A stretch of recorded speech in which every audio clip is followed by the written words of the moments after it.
Salam alaikum rahmatullahi ta'ala wa barakatuh. Chers frères et chères sœurs, bientôt viendra Ramadan.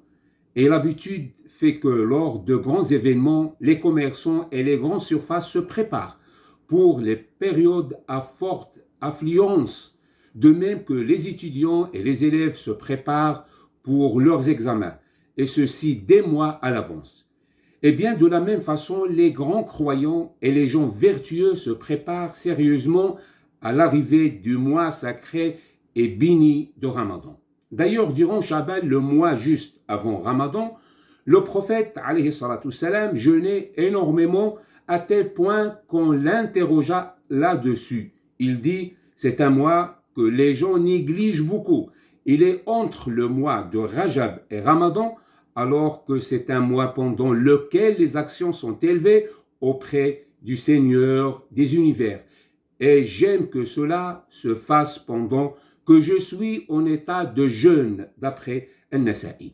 En pratique, pour se préparer à ce mois, il faut 4 choses. La première chose, se repentir, et c'est en particulier avoir l'intention ferme de stopper les péchés qui sont entre nous et Allah subhanahu wa ta'ala.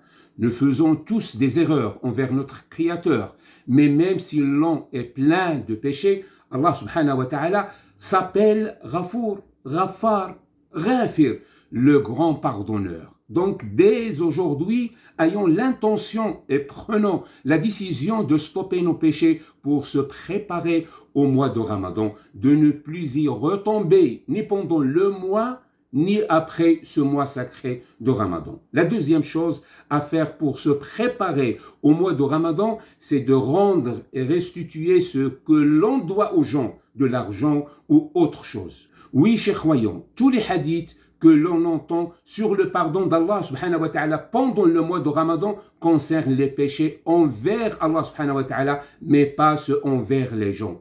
Le prophète alayhi salatu salam dit, celui qui a lésé son frère dans sa bonne réputation, son honneur ou autre chose, qui s'en acquitte auprès de lui aujourd'hui dans ce bas monde avant qu'il ne se retrouve dans l'autre monde où le dinar et le dirham n'ont plus cours. S'il a alors quelques bonnes œuvres, on en prend l'équivalent de son injustice pour le donner à la personne lésée.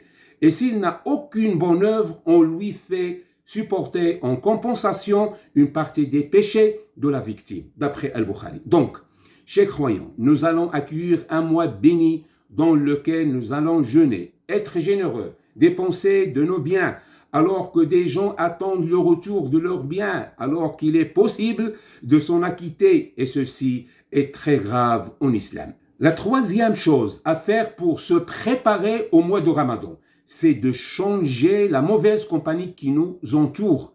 Allah subhanahu wa ta'ala s'est adressé à la meilleure créature, le prophète alayhi salatu wassalam, en disant « Wasbir nafsaka ma'al ladhina yad'una rabbahum bil ghadati wal 'ashiyyi yuriduna wajhah » Fais preuve de patience en restant avec ceux qui invoquent leur Seigneur matin et soir, désirant sa face. Fais preuve de patience. Patience endure les compagnies des gens bien.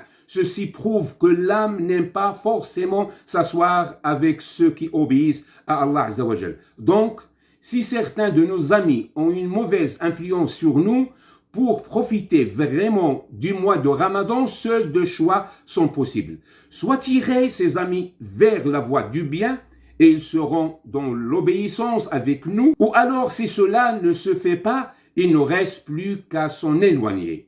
Enfin, la quatrième chose à faire, chers croyants, c'est d'accueillir ce mois béni de Ramadan avec force et grande motivation. Faisons que le mois de Ramadan soit différent du reste de l'année. N'acceptons pas de prier à la maison comme ton habitude. Prions le maximum de prières à la mosquée. N'acceptons pas d'arriver les derniers à la mosquée et de prier au dernier rang. N'acceptons pas d'être moins généreux que d'autres. Donnons ce qu'il y a de meilleur pour Allah subhanahu wa ta'ala. N'acceptons pas de dormir autant que d'habitude. Nous et notre famille, levons-nous et levons-les la nuit et implorons notre Seigneur pendant cette période de clémence, de pardon et de délivrance de l'enfer. N'acceptez pas que les autres nous dépasse dans l'adoration d'Allah subhanahu wa ta'ala.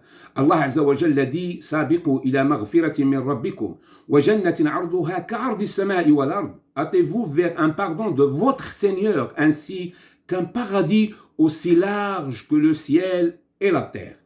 Dirigeons-nous vers le pardon d'Allah, non pas en marchant, mais hâtons-nous, dépêchons-nous, multiplions les bonnes actions, faisons le maximum d'efforts dans l'adoration d'Allah Azza wa Jal.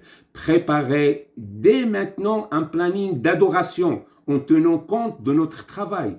Multiplions les prières, le zikr, les invocations, les du'as. Lisons le Coran en comprenant ce qu'Allah subhanahu wa ta'ala veut de nous. Donnons aux autres, participons au bien. Et peut-être qu'Allah subhanahu wa ta'ala, dans sa grande clémence, acceptera nos actions et peut-être qu'atteindrons-nous la crainte d'Allah subhanahu wa ta'ala. Qu'Allah vous guide.